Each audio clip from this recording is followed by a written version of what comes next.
ఓ మహిళ దారి తప్పి తన జీవితాన్ని నాశనం చేసుకుంది. చివరకు తన ముగ్గురు పిల్లలను అనాథలను చేసింది. అక్రమ బంధం, డబ్బు మీద అత్యాశ ఆమెను దారి తప్పేలా చేశాయి. అంతేకాదు ఓ యువకుడి తప్పుడు పని కూడా ఇద్దరు ప్రాణాలు పోవడానికి కారణమైంది. హైదరాబాద్ నార్సింగి దగ్గరలోని పుప్పాలగూడ గుట్టల దగ్గర జనవరి 13న కొంతమంది యువకులు గాలిపటాలు ఎగరేస్తున్నారు. అక్కడే ఓ స్టోన్ క్రషర్ ఉంది. అయితే ఓ గాలిపటం తెగి ముందుకు పడడంతో యువకులు పిల్లలు ఎగురుకుంటూ ముందుకు సాగారు. సరిగ్గా అక్కడే ఓ యువకుడి శవం కనిపించింది. దాదాపుగా కుళ్ళిపోయే స్టేజ్ లో ఉంది. కాసింత దూరంలో మహిళ మృతదేహం కూడా కనిపించింది. దీంతో వాళ్ళు భయపడిపోయారు. వెంటనే ఓ యువకుడు 100కు డయల్ చేశాడు. తాము పతంగులు ఎగరేస్తుంటే 2 శవాలు కనిపించాయి, మీరు రావాలి అని అడ్రస్ చెప్పేశాడు. దీంతో స్థానిక పోలీసులు క్లూస్ టీమ్ తో సహా అక్కడికి చేరుకున్నారు. యువకుడి ఒంటిపై కత్తిగాట్లున్నాయి, తల మీద బండరాయి మోదినట్లుగా ఉంది. దీంతో హత్యనని పోలీసులకు అర్థమైంది. అయితే మరికొద్ది దూరంలో ఓ మహిళ శవం కూడా గుర్తించారు పోలీసులు. ఆ మహిళను చూడగానే పోలీసులు షాక్ అయ్యారు. ఒంటిపై బట్టలు లేవు, మరీ ముఖ్యంగా పైజమా లేదు. దీంతో అత్యాచారం చేసి చంపారని పోలీసులకు అర్థమైంది. బండరాయితో మహిళ మృతదేహం కూడా ఛిద్రమైంది. ఫోరెన్సిక్ టీం క్లూస్ ని సేకరించింది. ఆ ఏరియాలో పోలీసులు క్షుణ్ణంగా తనిఖీలు చేశారు. చుట్టుపక్కల ప్రాంతాల్లో ఆధారాల కోసం వెతకగా 2 సిమ్ కార్డులు దొరికాయి. వాటిని పోలీసులు స్వాధీనం చేసుకున్నారు. చుట్టుపక్కల సీసీ కెమెరాలను పరిశీలించారు. ఇక సిమ్ కార్డుల ద్వారా హత్యకు గురైంది బిందు, అంకితులుగా గుర్తించారు.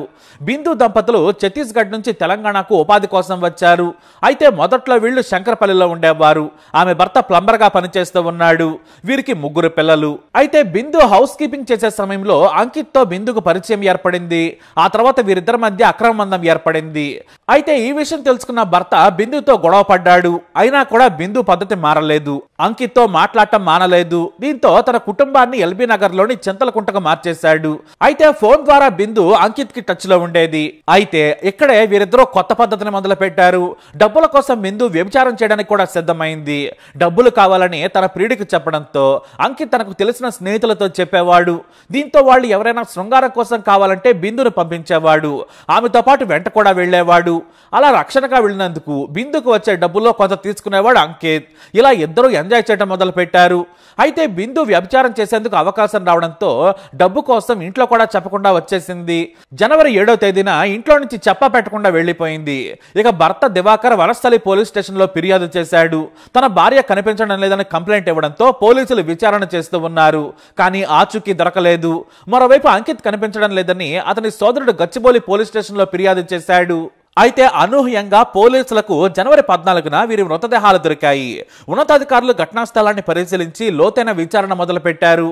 సాంకేతిక ఆధారాలతో పాటు స్పాట్ లో దొరికిన సిమ్ కార్డులు, ఇతర క్లూస్ తో విచారణ చేయగా హంతకులు ఇట్టే దొరికిపోయారు.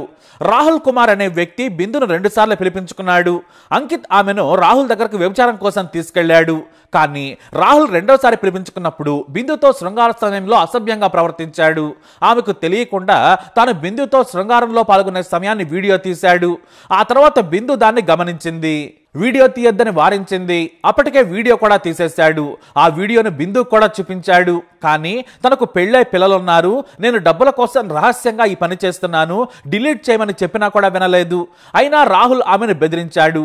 ఆ తర్వాత ఈ విషయాన్ని బిందు తన ప్రియుడు అంకిత్కి చెప్పింది. దీంతో రాహుల్తో గొడవ పెట్టుకున్నాడు అంకిత్.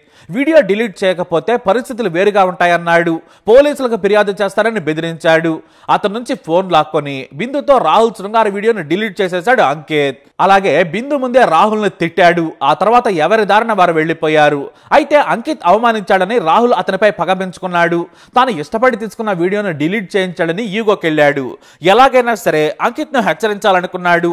అవసరమైతే బెదిరించాలనుకున్నాడు రాహుల్. దీంతో తన స్నేహితులైన రాజ్ కుమార్, సుకేంద్రల సాయం అడిగాడు. వీళ్ళు మధ్యప్రదేశ్ కు చెందిన వారు. రాహుల్ డ్రైవర్ గా పనిచేస్తున్నాడు. ఇతని వయసు 26 ఏళ్లు. రాజ్ కుమార్ వయసు 22 ఏళ్లు. ఆఫీస్ బాయ్ గా పనిచేస్తున్నాడు. 30 ఏళ్ల సుకేంద్ర కుమార్ హౌస్ కీపింగ్ జాబ్ చేస్తున్నాడు. వీరంతా కూడా మధ్యప్రదేశ్ లోని సిద్ధి జిల్లాకు చెందిన వారు. తాము సాయం చేస్తామని రాహుల్ కు చెప్పారు. అవసరమైతే ఫైన్ వేద్దామన్నాడు రాహుల్. నా దగ్గర ఉన్న నా ప్రైవేట్ వీడియోను డిలీట్ చేయించాడు, దానికి ఫైన్ వేస్తానన్నాడు. ఫైన్ అంటే ఏంటని రాజ్, సుకేంద్రలు అడిగారు. ఫైన్ అంటే చంపటం, ఇది మన కోడ్ లాంగ్వేజ్ అని చెప్పాడు. దీంతో ఫోన్లో కూడా చంపటం అనే మాట కాకుండా ఫైన్ వాడాలని చెప్పాడు రాహుల్. ఇక ముందే 2 పదునైన కత్తులను కూడా దగ్గర పెట్టుకున్నాడు. మరోవైపు అంకిత్ మంచి బేరం వచ్చిందని బిందును పిలిపించాడు. ఆమె ఓ చోట గదిలో ప్రియుడు అంకిత్తో కలిసింది, అక్కడే వ్యభిచారం చేసింది. అయితే జనవరి 11న రాహుల్ ప్లాన్ వేశాడు. ఎలాగైనా సరే అంకిత్ ను చంపాలనుకున్నాడు. కానీ తాను ఫోన్ చేసి నిర్మానుష్య ప్రాంతానికి రమ్మంటే రాడనుకున్నాడు. ఎందుకంటే అంకిత్ ను పుప్పాలగూడలోని స్టోన్ క్రషర్ దగ్గర రాత్రి సమయంలో చంపాలనుకున్నాడు. ముందే లొకేషన్ దగ్గరకు వెళ్లి మొత్తం చూసొచ్చారు. అయితే రాహుల్ కాకుండా సుఖేంద్ర కుమార్ తో అంకిత్ కు ఫోన్ చేయించాడు రాహుల్. తాను బిందుతో గడపాలనుకుంటున్నాను, కానీ నాకు రూమ్ లేదు, రాత్రి పుప్పాలగూడ దగ్గరలోని నిర్మానుష్య ప్రాంతానికి రావాలన్నాడు. అయితే నీకు ఈ నంబర్ ఎవరిచ్చారని ఆరా తీశాడు అంకిత్. రాహుల్ ఇచ్చాడని చెప్పాడు. దీంతో రాహుల్ కి ఫోన్ చేసి కన్ఫర్మ్ చేసుకున్నాడు అంకిత్. మరి 4000 రూపాయలు అవుతుందని చెప్పాడు. సరేనన్నాడు అంకిత్. తన బైక్ పై బిందును తీసుకుని వచ్చాడు అంకిత్. రాత్రి సమయంలో ఆటోలో రాహుల్, రాజ్ కుమార్, సుఖేంద్రల మద్యం తీసుకుని అక్కడికి వచ్చారు. అక్కడ ముందుగానే 4000 రూపాయలను సుఖేంద్ర నుంచి తీసుకున్నాడు అంకిత్. ఆ తర్వాత బిందుకు చెప్పాడు. ఆ తర్వాత సుఖేంద్ర వెంటనే బిందును తీసుకుని పొదల్లోకి వెళ్ళాడు. ఆ పక్కనే కాస్త దూరంలో రాహుల్ మద్యం తాగుదని రమ్మని అంకిత్ ని పిలిచాడు. సరేనని అంకిత్ వారితో కూర్చున్నాడు. మరోవైపు సుఖేంద్ర, బిందులు దూరంగా ఎంజాయ్ చేస్తున్నారు. రాహుల్, రాజ్ తో కలిసి అంకిత్ మద్యం తాగుతున్నాడు. ఆ సమయంలోనే మళ్ళీ ప్రైవేట్ వీడియో టాపిక్ తీశాడు రాహుల్. నా వీడియోను నువ్వు ఎందుకు డిలీట్ చేశావు? నేను డబ్బులు ఇచ్చాను, బిందుతో గడిపాను, నేను బిందుకు చెప్పాను, నువ్వే మధ్యలో వచ్చి నా వీడియో ఎందుకు డిలీట్ చేశావని గొడవ పెట్టుకున్నాడు రాహుల్. దీంతో వారి మధ్య గొడవ పెరిగింది. మాటా పెరగడంతో రాహుల్ చీకట్లోనే ఫైన్ వేయమని రాజ్ కుమార్ కి చెప్పాడు. దీంతో మద్యం మత్తులో ఉన్న రాజ్ కుమార్ తన జేబులో ఉన్న కత్తి తీసి పొట్టలో పొడిచాడు. ఆ వెంటనే గట్టిగా కేకలేశాడు అంకిత్. నన్ను చంపొద్దు అంటూ వేడుకున్నాడు. కానీ రాహుల్ కూడా అతనిపై దాడి చేశాడు. అంకిత్ కూడా వారితో పెనుగులాడాడు. కత్తితో మరోసారి పడవకుండా బలంగా అడ్డుకున్నాడు. ఈ క్రమంలో రాజ్ కుమార్ కు, రాహుల్ కు కూడా గాయాలయ్యాయి. కానీ అప్పటికే కత్తిపోట్లకు గురవడంతో తీవ్ర రక్తస్రావం అవుతోంది. నొప్పిని తట్టుకోలేక కుప్పకూలిపోయాడు అంకిత్. అంకిత్ అరుపులు విన్న బిందు భయంతో ఏదో జరుగుతుందని పరిగెత్తుకొచ్చింది. అప్పటికి ఆమె ఒంటిపై పైజమా కూడా లేదు. కానీ బిందు ముందే బండరాళ్లతో అంకిత్ మీద మోదారు రాహుల్, రాజులు. దీంతో ఆమె భయపడి పారిపోయేందుకు ప్రయత్నించింది. కానీ ఆమె మీద కూడా దాడి చేశారు. కింద పడగానే రాళ్లతో ఆమె తల మీద బాదారు. ఇద్దరు చనిపోయారని గమనించిన తర్వాత పెట్రోల్ను వారి మొహాలపై పోసి నిప్పంటించారు. మొహం తెలియకపోతే ఎవరూ గుర్తించలేరనేది వారి ప్లాన్. మొహం కాలిన తర్వాత అంకిత్ దగ్గర ఉన్న డబ్బులు, ఫోన్లు తీసుకున్నారు. ఇటు బిందు ఫోన్ కూడా తీసుకొని వారి సిమ్లను తీసి అక్కడే పడేశారు. వారి ఫోన్లో సిమ్లుంటే లొకేషన్ తెలిసిపోతుందని ముందుగా జాగ్రత్త పడ్డారు. ఆ తర్వాత మరునాడు తమను ఎవరూ గుర్తించలేరని మధ్యప్రదేశ్కు పారిపోయారు. కానీ పోలీసులకు అంకిత్ కాల్ డేటా ద్వారా చివరి కాల్ సుఖేంద్ర ద్వారా వచ్చిందని గుర్తించారు. అతని ఫోన్ ద్వారా హంతకుల విషయం బయటపడింది. మరోవైపు రాత్రి సమయంలో అంకిత్, బిందు అక్కడికి రావడం సీసీ కెమెరాల్లో గుర్తించారు పోలీసులు. ఇటు ఆటోలో హంతకులు రావడం కూడా సీసీ కెమెరాలో రికార్డ్ అయింది. హంతకుల కోసం ప్రత్యేకంగా 4 బృందాలు రంగంలోకి దిగాయి. వారి IMEI నంబర్ల సాయంతో హంతకులు తమ గ్రామంలో ఉన్నట్లు గుర్తించిన పోలీసులు మధ్యప్రదేశ్ పోలీసుల సాయంతో వారిని వారి గ్రామంలో అరెస్టు చేశారు. ట్రాన్సిట్ వారెంట్ మీద తీసుకొచ్చిన నార్సింగి పోలీసులు రిమాండ్కి తరలించారు. కేవలం తన ప్రైవేట్ వీడియో డిలీట్ చేశాడన్న ఈగోతోనే రాహుల్ ఎంత దారుణానికి తెగబడ్డాడని పోలీసులు తెలియజేశారు.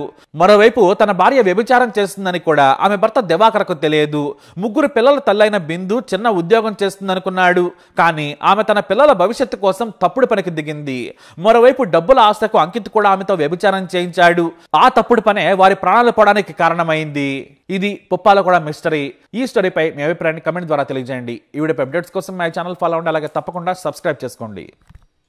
నార్సింగి పోలీస్ స్టేషన్ లిమిట్స్లో, పుప్పాలగూడ గ్రామ పంచాయతీ లిమిట్స్లో ఇది ఒక వాడి వదిలేసి వెళ్ళిన స్టోన్ క్రషర్స్. ఈ ఏరియాలో పైన గుట్ట మీదకి పిల్లలు కొంతమంది సన్ రైజ్ చూద్దామని వచ్చి కింద బాడీ ఉన్నప్పుడు చూసి పోలీస్ స్టేషన్కి ఫోన్ చేయటం, మన పోలీస్ ఇక్కడ రావడం జరిగింది. ఒక 30-35 ఇయర్స్ ఉన్న ఒక అతను, మేల్ పర్సన్, అతనికి కత్తిపోట్లు ఉన్నాయి. తర్వాత బండరాయితో ముఖం కూడా పగలగొట్టి, తల పగలగొట్టింది. ఆ బాడీకి చూసి దాన్ని మనం ఇన్వెస్టిగేషన్ స్టార్ట్ చేసిన తర్వాత 60 మీటర్స్ దూరంలోనే ఇంకో పక్కన ఒక ఉమెన్ బాడీ కూడా ఉంది. అది కూడా హెడ్ ఇంజరీతోనే ఆమె చనిపోయి ఉంది. ఆమె లోయర్ పైజామా తీసేసి ఉంది. కాబట్టి ఇది ఈ 2 మర్డర్స్ ఒకటే చేసి ఉండొచ్చు. బహుశా ఇది లాస్ట్ నైట్ అయింది. ఇప్పుడు వరకు ఇంకా క్లూస్ లేవు. వాళ్ళ దగ్గర ఉన్న ఇక్కడున్న ఆధారాలు ఇవన్నీ తీసుకొని CCTVs బట్టి ఇన్వెస్టిగేషన్ చేస్తూ ఉన్నాము. ముందుగా ఈ మృతులు ఐడెంటిఫై అయితే తర్వాత ఈ నేరస్తులు ఎవరు చేసి ఉండొచ్చు అనేది రీజన్ ఏదైతే ఏమి ఉండొచ్చు అనేది ఇప్పుడు తెలుస్తుంది. ఆ పనిలో ఉన్నాం. ఇక్కడనే మర్డర్ అయినట్టు కూడా ఇక్కడే వీళ్ళిద్దరి మధ్యలో ఒక 60 మీటర్స్ ఉంది. ఇదే సీన్లో 2 మర్డర్స్ అయ్యాయి. 30-35 ఉండొచ్చు ఇద్దరికి కూడా.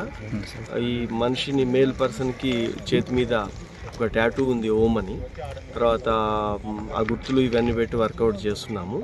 ఇతను కన్స్ట్రక్షన్ కంపెనీలో ఏదన్నా ఒక లేబర్ చేస్తుంటాడు అనేది ప్రాథమికంగా బట్టలు షూని బట్టి ఒక ఐడెంటిటీ ఉంది అతను.